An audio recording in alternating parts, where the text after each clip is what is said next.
puntahan natin yung manok. Sama daw kasi tignan sa umaga yung mga itlog ng manok. Kailangan gabi. Nangingitlog na eh.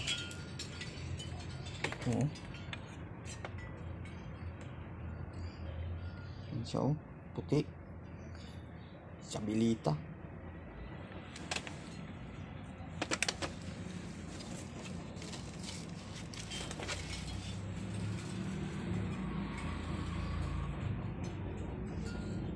Chichabelito.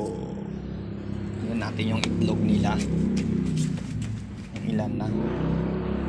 Yan lang ginagawa ko eh. Uy, madami na palang itlog. Wow naman! Yan na yung itlog na. Wow! Wow!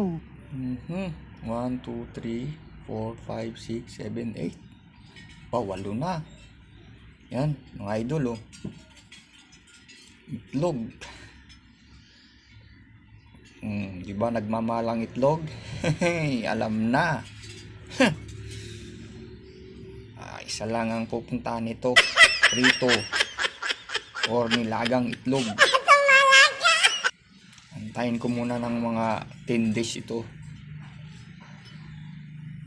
Pagdala 10 na yung itlog, pipiliin ko na dyan kung mayroon ng mga ugat yung sa itlog.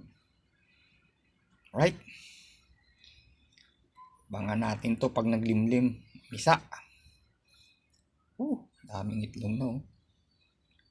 Mat. Iya. Kasi bawal silipin pag umaga. Tatampo yung manok. Ngayon.